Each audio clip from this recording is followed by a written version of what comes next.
And the last two people I got to bring up because there's that clip that was going around of an interview that asked him about, oh, would you ever like to have Andrew and Tobey in a movie or something like that, multiverse? And he said nothing. Later on, he did say, oh, I'd love to do something like that, and he kept it that. I honestly don't think it would happen in this movie. I think this is the testing ground. But I do think it is a race between them and the Spider-Verse movies to see who can get there first, because one of them's going to do it. And the way I've pitched it to us in private is I don't think it's a Spider-Man's fighting Mysterio at the end of the movie and Andrew and Tobey swing and they're like, we're going to help you. I think it's literally like Deadpool in Deadpool 2 where he's going different dimensions quickly. I think he goes to a Tobey one, he goes to an Andrew one. I think you'd see Tobey before you see Garfield, but I don't think it's going to be in this movie. But the fact that he was acting so coy about it makes me think that there's something that sets it up as they could do that. And that's why I wonder with Jonah. If Jonah, JK, isn't that, then that makes sense why he'd be all coy. Because if Jonah, even if it is just a full-on recast, he's playing a new Jonah, they're still acknowledging those Tobey movies. So I think there is a chance it's going to happen. I don't think it'll be in this movie, but man, I just want to see those three together so badly. Just the fan art I've seen, it's so fantastic. Fan art, yeah. It's there's this one like fan fake photo people have been trying to go look at this post-credit scene leak, but there's an image of Mysterio and Spider-Man shaking hands, but they just replaced Mysterio with Tobey's Spider-Man,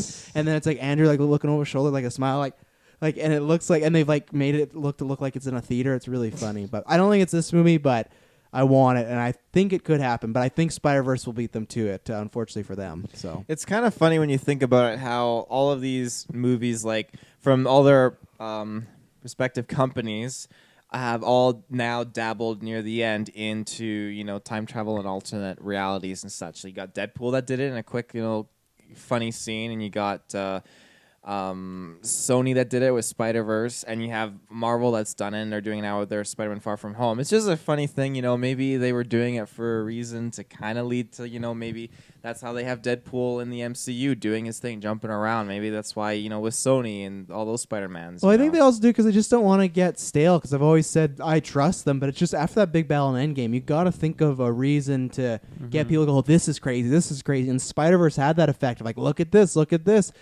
They got to do that. So I think that's where we're in a place now where they can kind of mess around and do some like crazy stuff. So I feel like a lot of these other companies that you mentioned are trying to keep up with the MCU in some ways, and not by the scale of like, let's make 20 movies that are all connected, but in terms of being something different and interesting, because Endgame really cracked it open for like comic book movies to just like be all across the galaxy, really out there, right? Really like almost like Star Wars-esque in terms of the scale of it, which movies, you know, they've talked about in the past, or like little hints here or there, maybe like one scene where they go to another planet in other movies, but I think you got to do something to keep it fresh and interesting now, instead of just having these one-off sort of stories. And I mean, the multiverse is definitely a definitely interesting way to do that. So I don't know if they were doing it to lead into getting like working in the MCU, because you can always do that, you know, post, right? You can do it from the MCU, you can explain how they got there. But yeah, I wonder if that's something that they thought about. You see Tobey or Andrew in this movie, Dylan? In this one, I'm gonna go for that hard prediction and say yes. I'm gonna say you see Tobey, just Tobey.